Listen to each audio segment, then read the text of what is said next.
an eye. As far as physics is concerned, the eye consists of a convex lens called eye lens and a screen called retina.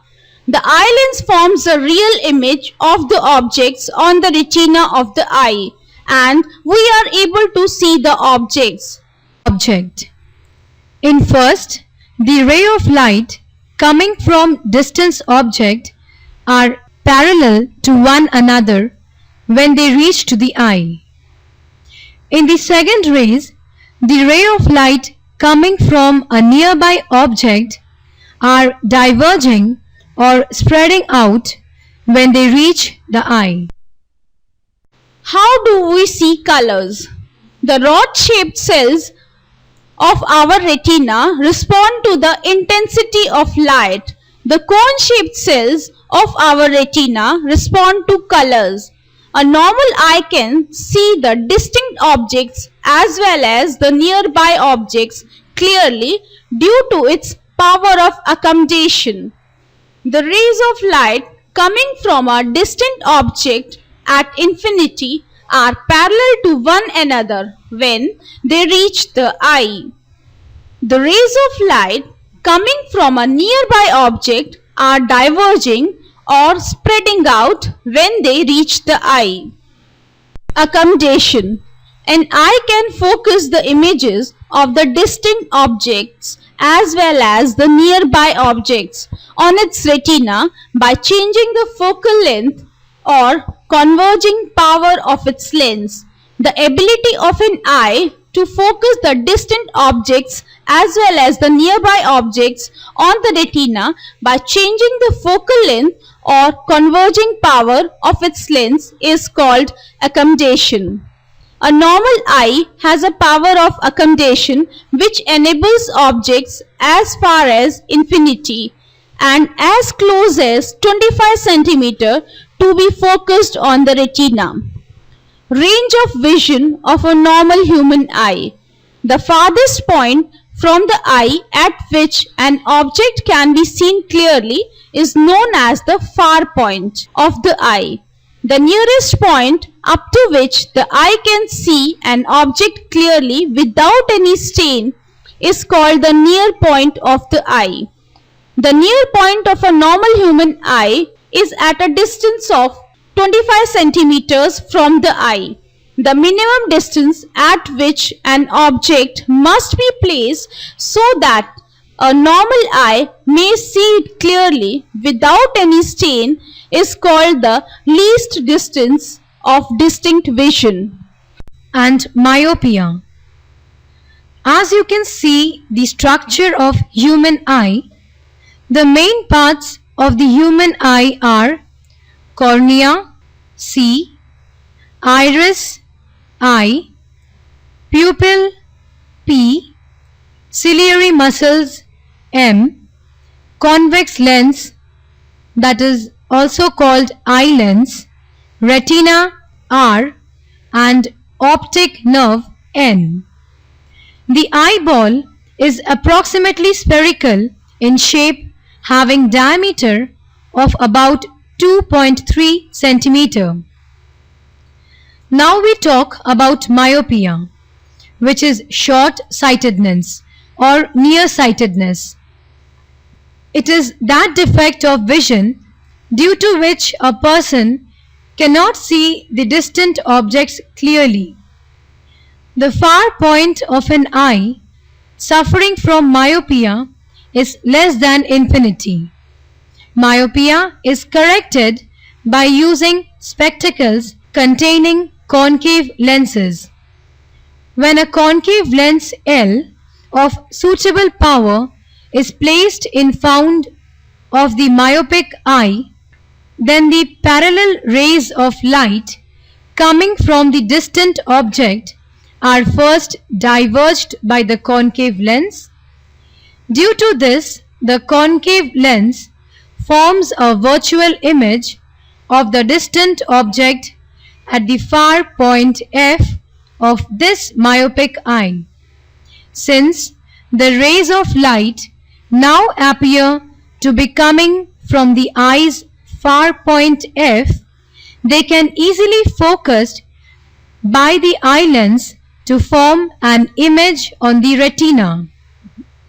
Concave lenses are used for correcting myopia, should be of such a focal length that it produces a virtual image of the distant object at the far point of the myopic eye.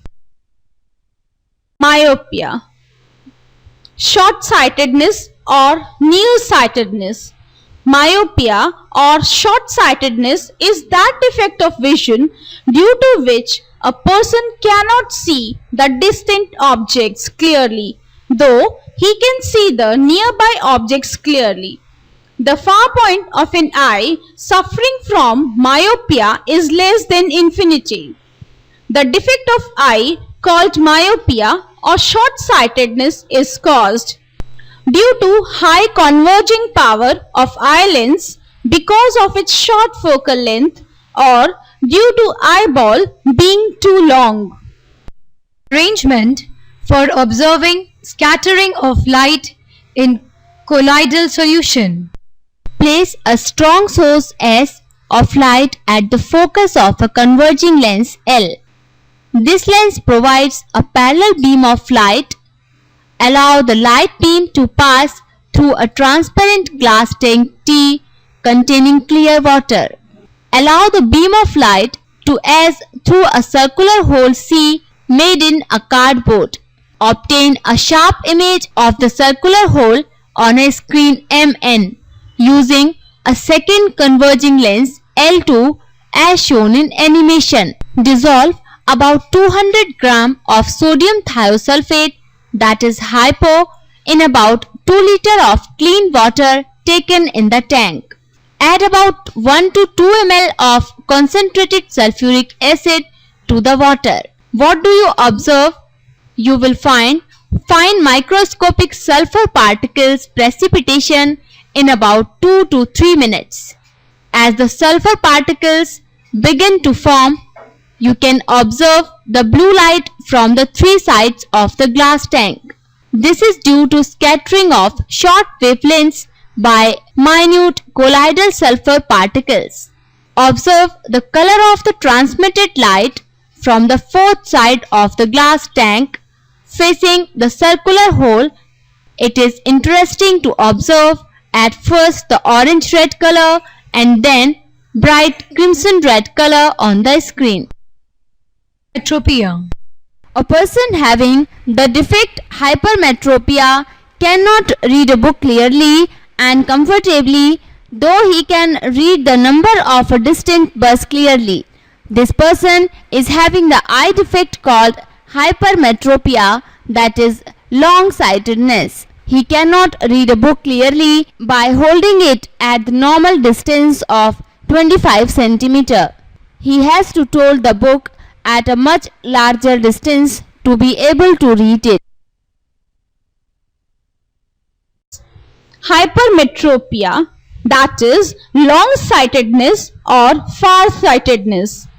Hypermetropia or long-sightedness is that defect of vision due to which a person cannot see the nearby objects clearly, though he can see the distant objects clearly.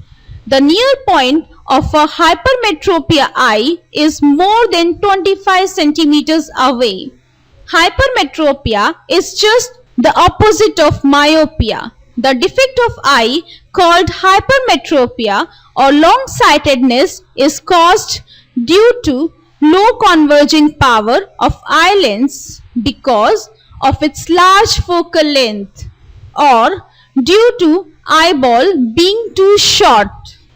Hypermetropia, long-sightedness or far-sightedness is corrected by using spectacles containing convex lenses. The whole purpose of using a convex lens here is to increase the converging power of the eye lens. Presbyopia. Presbyopia is that defect of vision due to which an old person cannot see the nearby objects clearly due to loss of power of accommodation of the eye. The near point of the old person having presbyopia gradually reduces and become much more than 25 centimeters away. Presbyopia defect is corrected in the same way as hypermetropia by using spectacles having convex lenses. The medical condition in which the lens of the eye of a person becomes progressively cloudy, resulting in blurred vision, is called cataract. Cataract develops when the eye lens of a person becomes cloudy or even opaque due to the formation of membrane over it. Why do we have two eyes for vision and not just one? Having two eyes gives a wider field of view. Having two eyes enables us to judge distances more accurately. Glass prism. In refraction through a glass slab, the emergent ray is parallel to the incident ray. But in refraction through a glass prism, the emergent ray is not parallel to the incident ray. The emergent ray of light in a glass prism is not parallel to the incident ray of light because the opposite phases of the glass prism where refraction takes place are not parallel to one another. Refraction of light through a glass prism. When a ray of light passes through a glass prism, refraction or bending of light occurs both when it enters the prism as well as when it leaves the prism. A triangle, say AB, of the prism fixed points P and Q on the line PE fixed at P and Q through the other face AC. Fixed points R and S such that R and S and the images of the pins at P and Q lie on the same straight line. The line PE meets the boundary of the prism at point E. Join and produce the points R and S. Let these lines meet the boundary of the prism at E and F respectively. Join E and F. Draw perpendiculars to the refracting surfaces AB and AC of the prism at points E and F respectively. Mark the angle of incident angle I, the angle of refraction angle R, and angle of emergence angle E. Light passes through a prism, it bends towards the base of prism. In other words, when a ray of light passes through a prism, it bends towards the thicker part of the prism. The angle between incident ray and emergent ray is called angle of deviation. Combination of the spectrum of sunlight.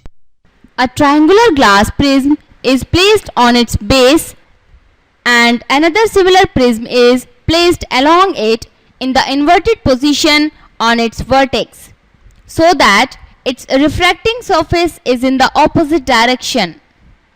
When a beam of white light is allowed to fall on the first prism, then a patch of ordinary white light is obtained on a slit B placed behind the second prism. Newton explained these observations as follows.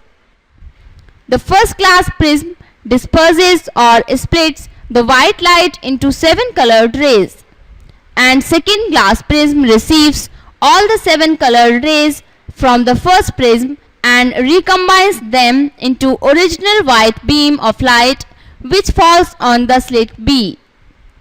The recombination of 7 colors produced by first prism is due to the fact that the second prism has been placed in reversed position, due to which the refraction produced by the second prism is equal and opposite to that produced by the first prism.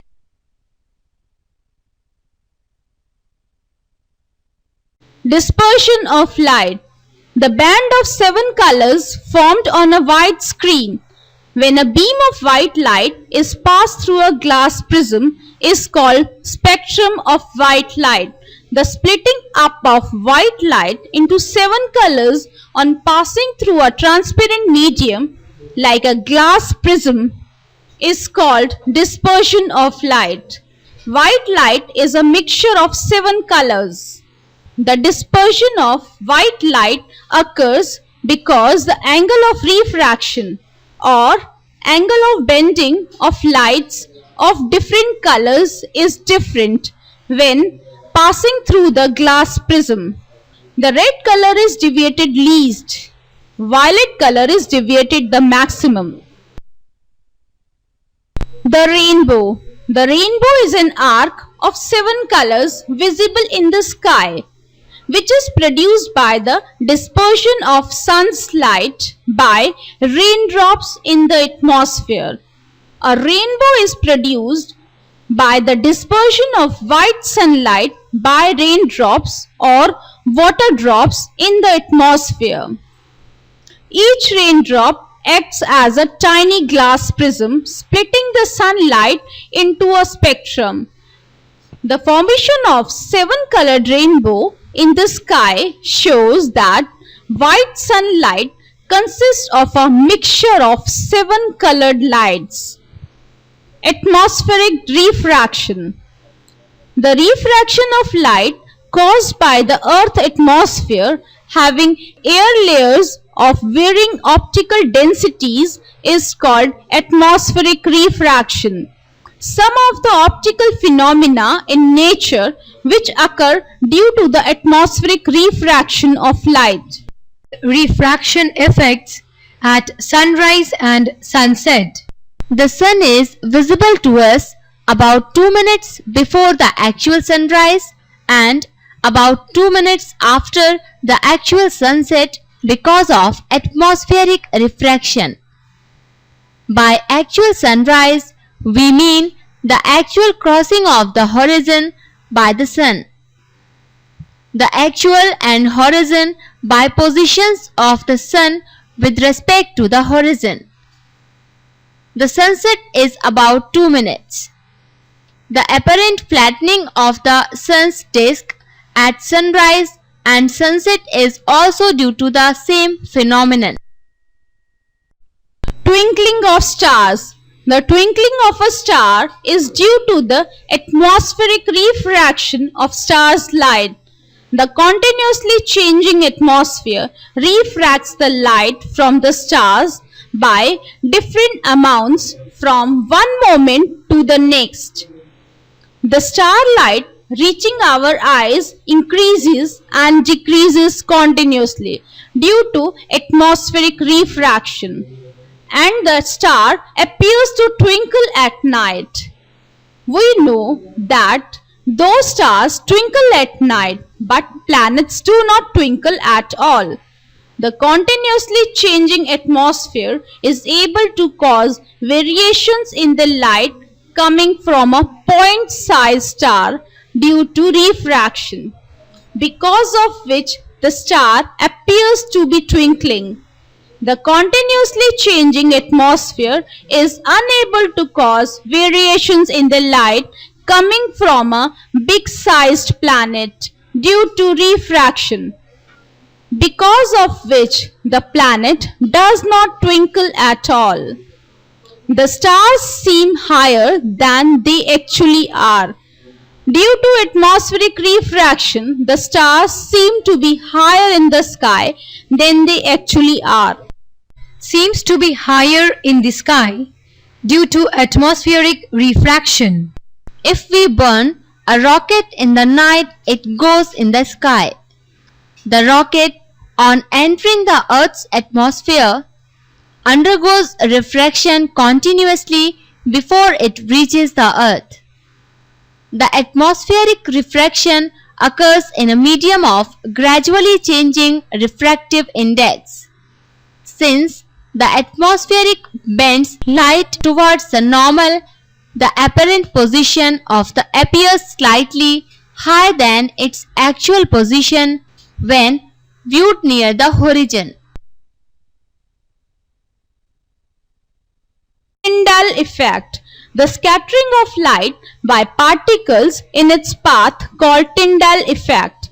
In 1859, in an attempt to explain the blue color of the sky, Tyndall discovered that when white light consisting of 7 colors is passed through a clear liquid having small suspended particles in it, then the blue color of white light having shorter wavelength is scattered much more than the red color having longer wavelength.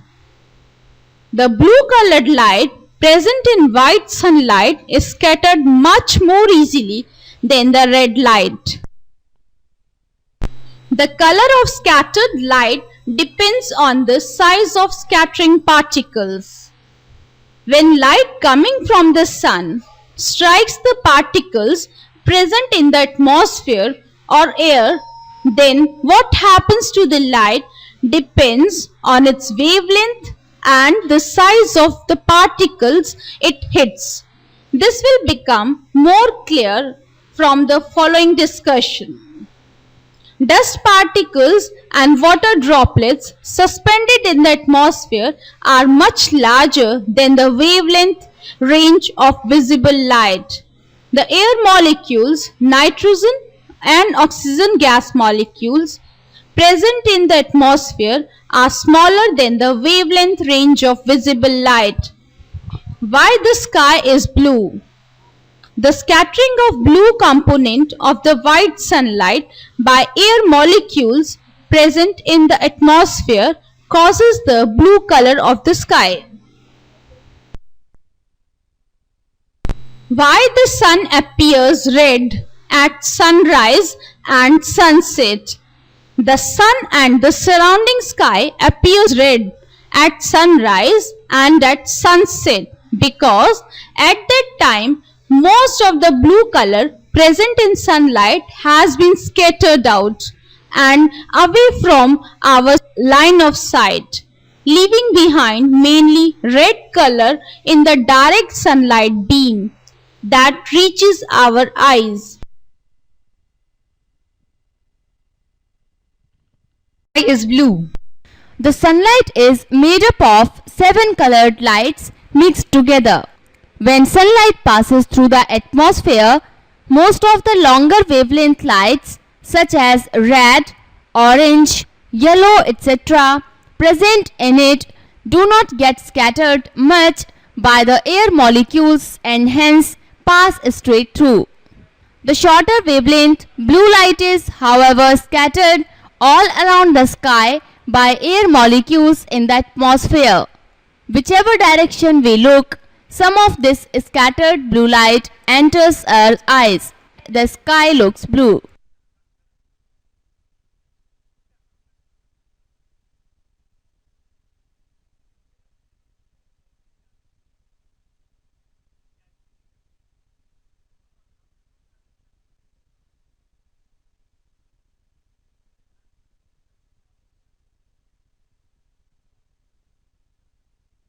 Of the sun at sunrise and sunset.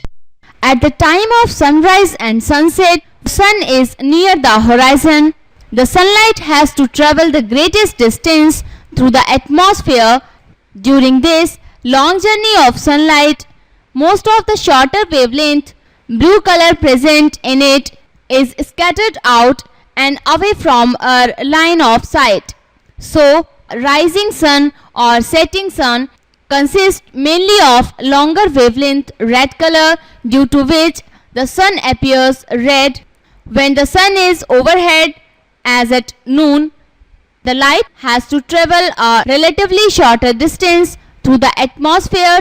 During this, only a little of the blue color of the white light is scattered. Therefore, the sun in the sky overhead appears white to us.